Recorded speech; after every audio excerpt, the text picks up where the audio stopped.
Well, listen, while we're on the topic of managers and moving out, there are other teams that have to be thinking, okay, well, if the first domino falls, it's time. Like, and you've seen it, right? The earlier it starts, the more coaches get fired. I think what we lost a third of them last year, and that started halfway through. So you got to be thinking some other coaches are on the hot seat, and there are other teams that are thinking about it. Got any names that we should be keeping an eye on?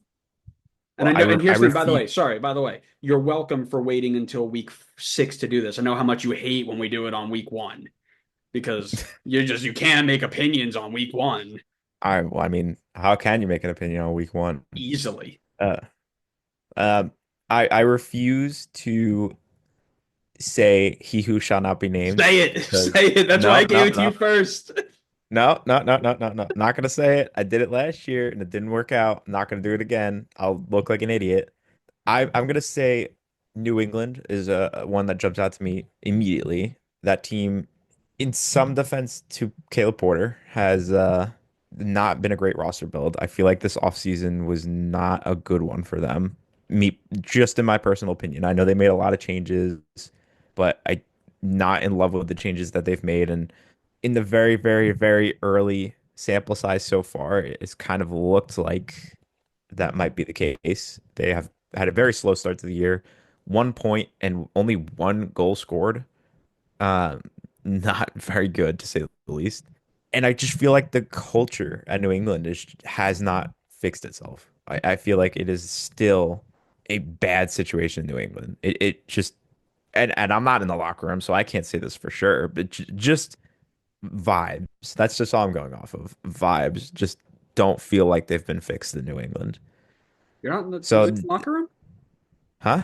You're not in the New England locker room? Well, I could have been. Maybe somebody should have guessed that during the last couple of weeks. I don't Nobody think guessed anybody it. wants to be in the New England locker room. That's why it never crossed anybody's mind. That's a fair point, but maybe that's where it could have been. You never know. It's a little tough because like I'm trying to focus on the teams that are struggling right now. Like Toronto is struggling, but like they're not in a situation where I think they're going to be looking to get a new coach again already, like 5 games into tenure. And I genuinely just I don't think there's any way that Peter Vermees ever gets fired from his job, even though it's long overdue I'm telling and you, they're on man. 1 point again. I'm not going to say that he's on the hot seat because I just don't think it's possible. I If think we he'll be the head say coach forever. if we say it enough times, it will happen. Obviously, you're looking at the bottom of the roster or the bottom of the table, right? You're not going to go in and be like, "Yep, Columbus not top 4, Nancy, see you later," right? Like, obviously not, right? Yeah, definitely not 5 games into the season. You're not looking mid-table and being like, you No, gotta no, go. no. But I mean, New England's a great shout. I will obviously throw Sporting KC in there, even though we know for a fact that the world will freeze over and everybody will die before Peter Vermees is removed from the sideline. We just know it. We just know it's going to happen. I agree with you on TFC that I don't think they're in a position to make that change right now, but you have to assume Robin Fraser's a little bit on the hot seat, right? He hasn't figured out how to handle Lorenzo Insigne's situation. Bernadeschi seems uninspired to say the least, as he always has been. They didn't give him much backing. I agree with that, but I mean, they've got injuries and stuff too. But you have to be thinking that anybody with 1 point in 5 games needs to be looked at a little bit. I think Benny Ball in Houston might be a shout as well. Only 3 goals scored in 5 games, 2 draws in that time, no wins yet. No, all 3 losses at home. Only points that he's picked up were on the road. Now, again, he lost a lot of those people in the midfield. He's trying to rebuild his team. I get it, but that's not a great return. Even Sporting KC has scored more goals than you, right? Even the Galaxy. I don't mention the Galaxy here because we understand their injuries and stuff like that. But the big one that I'm going to throw out there, and it's not a this guy's getting fired tomorrow, but how long is Ronnie Dyla's leash? He's been given the most expensive signing in MLS history, partnered with one of the most dynamic wingers that this league has ever seen, partnered with a 8-figure attacking midfielder, and he is on 5 points with 1 win and only 6 goals scored. The worry for me is that it hasn't come together. And my question is, how long does he get to put it together? And I'm not saying that it's coming tomorrow, but if what I'm saying is in a league where you are salary capped and you're given all these players, at what point does that heat start to get turned up a little bit? Because you have to be. I mean, where do you had them at number two this year? Is that right? We're finishing two or three, something like that. I don't know if I had him at two. Two feels high. Yeah, you probably had them at three because you can't give yourself nice things. But um, Look who's I, talking, Mr. Red Bull fan. hey, listen, I had him at number one, I think. I had him at five. I had Okay, you Atlanta had at them real five. low. I had them at one, and I think a lot of people had them in the one to three range, right? To start off the season with only 5 points in 5 games, 1 point per game is not something that was expected out of this group. So is it something that we're saying, okay, at mid season, if they're not in the playoff picture comfortably by mid season, I mean, are we starting to have conversations of is this the guy to take the team in the right direction? I don't think at all. I mean, I think he needs much, like he needs more time to get things to gel together. I mean, the entire attack is learning how to play with one another. Like it's a new striker, it's a new winger. Um, Moranchuk has had only a half a season, and then obviously Saba is the most experienced one. I know Almiron obviously had experience previously, but kind of just getting all these guys to mesh together. But I think, and this is why I put Atlanta lower on the list. There is a huge glaring issue with this team that just kind of isn't addressed enough, and it's in that defense. That defense is not good. It's just not, it's just flat out not good. I think Gregerson hasn't been exactly what they were hoping he was going to be. You have a 40-year-old goalkeeper in that. I know he was much improved last season, but reality is he is a 40-year-old goalkeeper and that his high performances are only going to last for so long. Like, and I don't think there's a game plan for the next steps because I don't think Josh Cohen has quite like really forced himself into that next man up role. I think Derek Williams has been solid, but nothing like game changing. And then Brooks Lennon and Amador are amazing attacking options, but I don't see them as like elite defenders either. So then that's just a mess in the back line that I think needs to get sorted out. Hopefully in the summer they start to make some changes there. I think they're still kind of working through getting rid of older bad contracts and kind of replacing it with more contracts that'll be better for the team, better for the long term. And I think Dyla is going to need more time to like work on this project. So not to mention their schedule has been tough so far this year. I mean, away at Charlotte, home against Miami, away at FCC. Like that's three of their five games. Those are Come on, tough say the fourth games. Those one. are not Say the easy. fourth one. What, home against Red Bull? Home to Red Bull, toughest game they had. What a defensive performance. I was there for it. Brilliant, really. That's honestly like that. Jokes aside, like Red Bull is not exactly a walkover either. They probably should have been able to take 3 points at Yeah, home it was against Red Bull in terrible. that game, but Yeah. still not a walkover.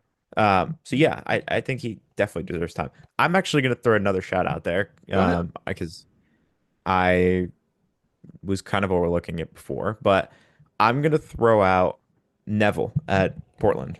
Man, I had that on the list and I was like, I don't know. I think that's more of a stretch than anything because he's still okay.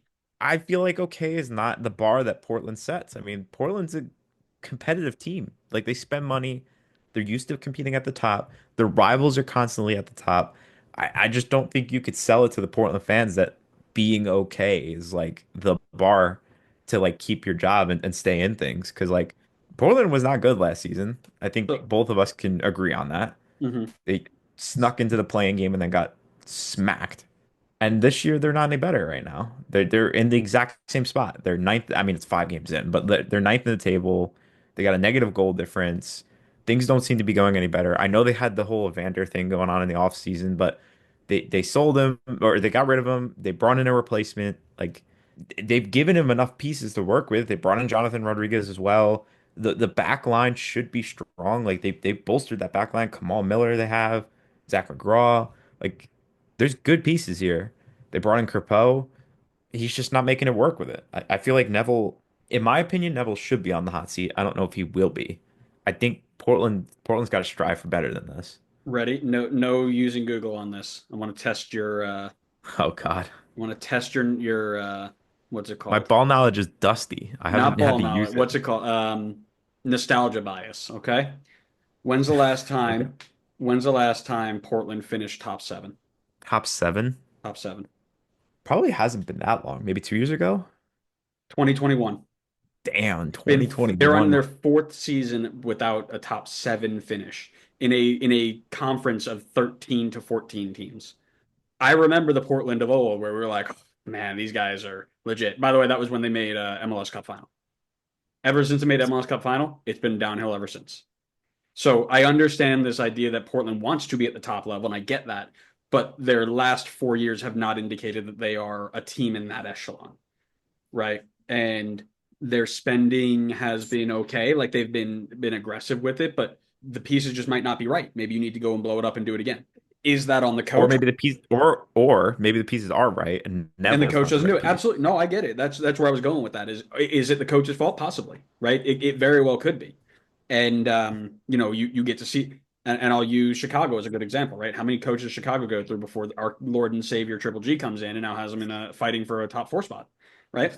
The coach matters. Like I'm not out here saying it doesn't, but is Portland the right example of that? I don't know, because you lose a guy like Evander who gives you what 60% of your goals last year. Now you're trying to figure out a way to replace that.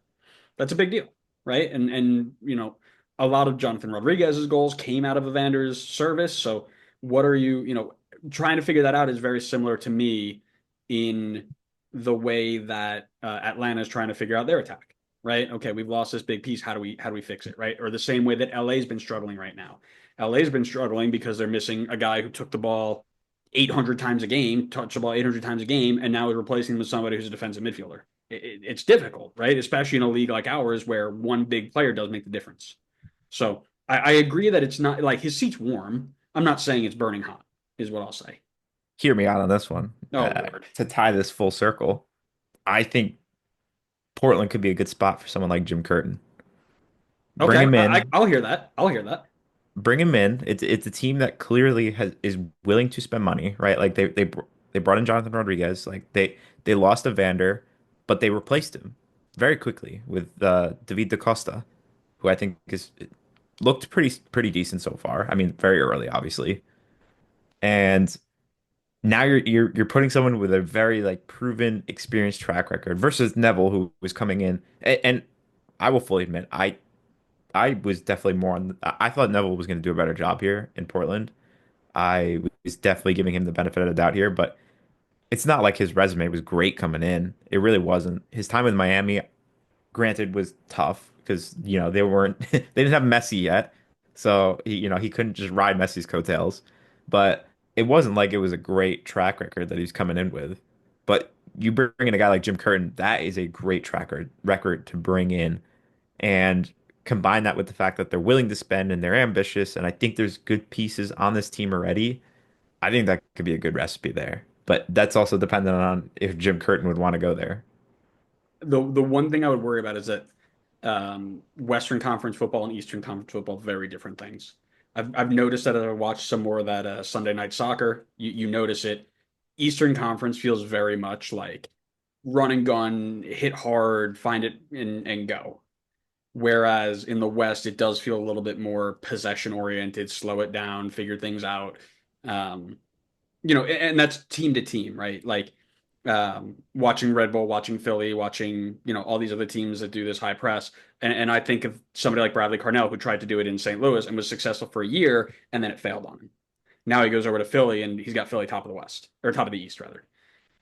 So would he succeed there? I'm sure he would, right? He's the guy, right? He's Jim Curtin. He's one of the top five managers in MLS history, and you can argue he's not five or four. So no, listen, I think it's a really interesting shout, but I don't think Phil Neville's going anywhere anytime soon, at least. But uh, Yeah, all I will say in Jim Curtin's defense, to your point there, is that Greg Vanney was able to do it. He was successful in Toronto. He's gone over to the Galaxy. I think he's been successful there as well. mhm.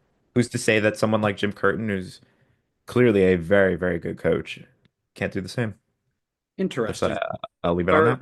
if I remember correctly, Greg Vanney had a very bad first year with LA and He then took did, it up. but he turned it around. Yeah, yeah. So if you give them that sort of time, which I'm sure they would, It could be a good one. No, I like that. That's a good shout. I But mean, if you're smart, you give a guy like Jim Curtin whatever time he all needs. right, I first off, mean, to within reason, within reason. assuming anybody in the MLS front office is smart is a stretch. Let's be easy there. Uh, Yeah, I think there's some Though smart front It office is Ned people. Grabavoy, so he's got the MLS experience. He knows who Jim Curtin is, so I'll give him that.